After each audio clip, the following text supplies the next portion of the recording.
ಗುರು ನಮ್ಮ ಇಂಡಿಯಾದವರು ಇಂಡಿಪೆಂಡೆನ್ಸ್ ದಿವಸ ಮ್ಯಾಚ್ ಆಡಿ ಆಲ್ಮೋಸ್ಟ್ 12 ವರ್ಷಗಳ ನಂತರ ಮ್ಯಾಚ್ ಆಡ್ತಾ ಇದ್ದಾರೆ. ಇದು ಶ್ರೀಲಂಕಾ ಅಗೇನ್ಸ್ಟ್ ಅಂತ ಹೇಳೋದು 2014ರಲ್ಲಿ ಮ್ಯಾಚ್ ಆಗಿದೆ. ನಮ್ಮ ಟೀಮ್ ಇಂಡಿಯಾದವರು ಏನು ಮಾಡಿದ್ರು ಅಂತ ನೋಡ್ಕೊಳ್ಳೋಣ. ಮತ್ತೆ ಕೆಲವೊಂದು ಕ್ರಿಕೆಟಿಂಗ್ ಅಪ್ಡೇಟ್ಗಳು ಇದೆ, ನೋಡ್ಕೊಬರೋಣ ಬನ್ನಿ. ಎಲ್ಲೋ ಗೈಸ್, ಎಲ್ಲರಿಗೂ welcome to the my YouTube channel Prajwal analysis.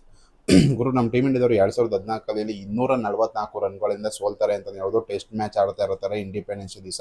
ಅದಾದ್ಮೇಲೆ ಯಾವುದೇ ಒಂದು ಇಂಡಿಪೆಂಡೆನ್ಸ್ ದಿವಸ ಮ್ಯಾಚ್ ಆಗದೇ ಇರೋ ಕಾರಣದಿಂದ ಇಲ್ಲ ಮ್ಯಾಚ್ ಅಂತ ಹೇಳೋದು. ಆದರೆ ಶ್ರೀಲಂಕಾ ಅಗೇನ್ಸ್ಟ್ ಆಗಸ್ಟ್ 15 ಮ್ಯಾಚ್ ಇದೆ ಅಂತ ಹೇಳೋದು. ಟೆಸ್ಟ್ ಮ್ಯಾಚು ನಮ್ಮ ಇಂಡಿಯಾದವರು ಡಾಮಿನೇಟಿಂಗ್ ಕ್ರಿಕೆಟ್ನ ಆಡ್ಬಿಟ್ಟು ಗೆಲ್ತಾರೆ ಅಂತ ಅನಿಸ್ತದೆ. ನಿಮಗೆ ಅನಿಸುತ್ತೆ ಕಮೆಂಟ್ ಮಾಡಿ. ಮತ್ತು ಇಲ್ಲಿ ಅಫ್ಘಾನಿಸ್ತಾನ ಅಗೇನ್ಸ್ಟು ಸೀರೀಸ್ಗಳು ಅಪ್ಡೇಟ್ಗಳು ಬರ್ತಾ ಇದೆ ಅಂತ ಹೇಳ್ಬೋದು. ಇಲ್ಲಿ 13, 15, 17 ತಾರೀಕು ಇಲ್ಲಿ ಅಫ್ಘಾನಿಸ್ತಾನವರು ನಮ್ಮ ಇಂಡಿಯಾದಲ್ಲಿ ಬಂದ್ಬಿಟ್ಟು ಅರುಣ್ ಜೇಟ್ಲಿ ಸ್ಟೇಡಿಯಮಲ್ಲಿ ಅವರೇ ಹೋಸ್ಟ್ ಆಗಿ ಇಲ್ಲಿ T20 ಮ್ಯಾಚ್ನ ಆಡಿಸ್ತಾ ಇದ್ದಾರೆ ಅಂತ ಹೇಳೋದು. 3 T20 ಮ್ಯಾಚ್ಗಳು ಇರುತ್ತೆ. ಅಫ್ಘಾನಿಸ್ತಾನವರು ಈಗ ODI ಸೀರೀಸ್ನ ಬಂದು ಆಡ್ಕೋದ್ರು. 3 ODI ಸೀರೀಸ್ ಆಡಿದ್ರು ಮತ್ತು ಒಂದು ಟೆಸ್ಟ್ ಮ್ಯಾಚ್ ಕೂಡ ಆಡ್ತಾರೆ ಇಲ್ಲಿ ಅಫ್ಘಾನಿಸ್ತಾನವರು. T20 match ಆಡಿರಲಿಲ್ಲ. ಈಗ T20 ಕೂಡ ಇಲ್ಲಿ ಹೋಸ್ಟ್ ಮಾಡ್ತಾ ಇದ್ದಾರೆ ಇದೆ ಅರುಣ್ ಜೇಟ್ಲಿ ಸ್ಟೇಡಿಯಂ ಡೆಲ್ಲಿಲಿ ಅಂತಲೇ ಹೇಳ್ಬೋದು.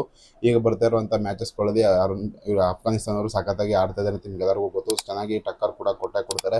ಮತ್ತು ಮೂರನೇ ಅಪ್ಡೇಟ್ ಏನಪ್ಪ ಅಂತ ಹೇಳಿದ್ರೆ ಜಾಂಟಿ ರೋಡ್ಸ್ ಅನ್ನೋರು ಈಗ ಅಪ್ಡೇಟ್ ಕೊಡ್ತಾ ಇದ್ದಾರೆ. ಇಲ್ಲಿ ವಿರಾಟ್ ಕೊಹ್ಲಿ ಅವರು ಸಖತ್ತಾಗಿ one of the best fit ಆಗಿರುವಂಥ ಪ್ಲೇಯರು ನಾನು ನೋಡೋದ್ರಲ್ಲಿ ಅಂತ ಹೇಳಿದ್ದಾರೆ. ಯಾಕಂತ ಹೇಳಿದ್ರೆ ವಿರಾಟ್ ಕೊಹ್ಲಿ ಅವರು ಇಂಡಿಯಾ ಟೀಮ್ನ ರೆವಲ್ಯೂಷನ್ನೇ ಮಾಡ್ತಾರೆ ಅಂತ ಹೇಳೋದು. ಫಿಟ್ಟಲ್ಲಿ ಬಂದು ವಿರಾಟ್ ಕೊಹ್ಲಿ ಅವರು ನಂಬರ್ 1 ಆಗಿ ನಿಂತ್ಕೊಳ್ತಾರೆ. ಫಿಟ್ಟಾಗಿರಲ್ಲ ಅಂತ ಹೇಳಿದ್ರೆ ನೀವು ಫೀಲ್ಡಿಂಗಲ್ಲಿ ಫೀಲ್ಡರ್ ಕೂಡ ಮಾಡೋಕ್ಕಾಗೋದಿಲ್ಲ ಅಂತ ಇಲ್ಲಿ ಜಾಂಟಿ ರೋಡ್ಸ್ ಹೇಳಿದ್ದಾರೆ. ಜಾಂಟಿ ರೋಡ್ಸ್ ಬೆಸ್ಟ್ ಫೀಲ್ಡರ್ ಅಂತಲೇ ಹೇಳೋದು. ನೋಡಿರೋದು ಕ್ರಿಕೆಟ್ ವರ್ಲ್ಡಲ್ಲಿ one of the best fielder Jonty Rhodes ಅಂತಲೇ ಹೇಳ್ಬೋದು. ಯಾಕಂದರೆ ಆ ರೀತಿಯಾದಂಥ ಫೀಲ್ಡಿಂಗಲ್ಲಿ ಸಖತ್ತಾಗಿ ಕ್ಯಾಚ್ನ ಹಿಡಿತಾ ಇದ್ದಂಥ ಪ್ಲೇಯರು ನಿಮಗೆ ಜಾಂಟಿ ರೋಡ್ಸ್ ಅಂತಲೇ ಹೇಳ್ಬೋದು.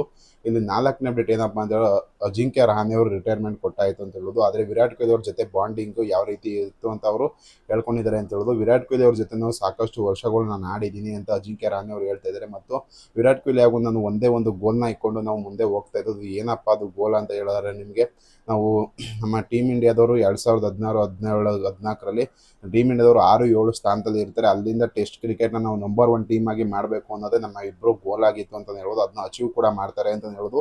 ಸಾಕಷ್ಟು ವರ್ಷಗಳ ಕಾಲ ನಮ್ಮ ಟೀಮ್ ಇಂಡಿಯಾ ಟೆಸ್ಟ್ ರ್ಯಾಂಕಿಂಗಲ್ಲಿ ನಂಬರ್ 1 ಟೀಮ್ ಆಗಿ ಕೂತಿತ್ತು ಅಂತ ಕೇಳೋರಾದರೆ ಅದಕ್ಕೆ ಅಜಿಂಕ್ಯ ರಹಾನೆ ಹಾಗೂ ವಿರಾಟ್ ಕೊಹ್ಲಿ ಅವರ ಕಾಂಟ್ರಿಬ್ಯೂಷನ್ ಸಖತ್ತಾಗಿತ್ತು ಅಂತ ಹೇಳ್ಬೋದು. ಮರೆಯೋಕ್ಕೆ ಆಗೋದಿಲ್ಲ. ಆ ರೀತಿಯಾದಂಥ ಪಾರ್ಟ್ನರ್ಶಿಪ್ಗಳನ್ನ ಕಲೆ ಹಾಕಿದ್ದಾರೆ ಅಜಿಂಕ್ಯ ರಹಾನೆ ಹಾಗೂ ವಿರಾಟ್ ಕೊಹ್ಲಿ ಅವರು. ಇಬ್ಬರು ಕೂಡ ಈಗ ಲೆಜೆಂಡ್ಗಳು ರಿಟೈರ್ಮೆಂಟ್ ಕೊಟ್ಟಿದ್ದಾರೆ ಅಂತಲೇ ಹೇಳ್ಬೋದು. ಇದು ಅದನ್ನು ಬಗ್ಗೆ ಹಂಚ್ಕೊಂಡಿದ್ದಾರೆ ಇಲ್ಲಿ ಅಜಿಂಕ್ಯ ರಹಾನೆ ಅವರು. ಮತ್ತು ಬಾಂಗ್ಲಾದೇಶ ಅಗೇನ್ಸ್ಟ್ ಸೀರೀಸ್ಗಳು ಇಲ್ಲಿ ಅಪ್ಡೇಟ್ಗಳು ಬರ್ತಾಯಿತ್ತು. ಆದರೆ ಈಗ ಬರ್ತಾರೆ ಅಪ್ಡೇಟ್ಗಳು ಏನಪ್ಪ ಅಂತ ಹೇಳಿದ್ರೆ ಆ ಸೀರೀಸು ಕ್ಯಾನ್ಸಲ್ ಆಗೋ ಚಾನ್ಸಸ್ ಜಾಸ್ತಿ ಇದೆ ಅಂತಲೇ ಹೇಳ್ಬೋದು. ಯಾಕಂತ ಹೇಳಿದ್ರೆ ಆಗಿರೋವಂಥ ಈಗ ಅಪ್ಡೇಟ್ಗಳು ನೋಡ್ತಾ ಇದ್ದಾರೆ ಆಲ್ಮೋಸ್ಟ್ ಸೀರೀಸ್ ಆಗೋದಿಲ್ಲ ಅಂತ ಹೇಳೋದು. 3 ODI ಸೀರೀಸ್ ಇತ್ತು ಮತ್ತು ಒಂದು T20 ಸೀರೀಸ್ ಏನೋ ಇತ್ತು ಇಲ್ಲಿ ಬಾಂಗ್ಲಾದೇಶಲ್ಲಿ. ಅದು ಆಲ್ಮೋಸ್ಟ್ ಕ್ಯಾನ್ಸಲ್ ಆಗ್ತಾಯಿದೆ. ಅದ್ರ ಬದಲಾಗಿ ಸೆಪ್ಟೆಂಬರಲ್ಲಿ ನಿಮಗೆ 13, 15, 17 ಅಫ್ಘಾನಿಸ್ತಾನ ಸೀರೀಸ್ ಬರ್ತಾಯಿದೆ ಅಂತಲೇ ಹೇಳ್ಬೋದು. ಈ ಅಪ್ಡೇಟ್ಗಳು ಏನೇ ಇಷ್ಟ ಆಯಿತು ಅಂತ ಕಮೆಂಟ್ ಮಾಡಿ. ಅಜಿಂಕ್ಯ ರಹಾನೆ ಅವರು ವಿರಾಟ್ ಕೊಹ್ಲಿ ಬಗ್ಗೆ ಬಾಂಡಿಂಗ್ ಬಗ್ಗೆ ಹೇಳ್ಕೊಳ್ಳೋಂಥ ರೀತಿ ನಿಮಗೆ ಅನಿಸೋದು ಕಮೆಂಟ್ ಮಾಡಿ. ವಿಡಿಯೋ ನಿಮಗೆ ಇಷ್ಟ ಲೈಕ್ ಮಾಡಿ, ಶೇರ್ ಮಾಡಿ, ಸಬ್ಸ್ಕ್ರೈಬ್ ಮಾಡಿ.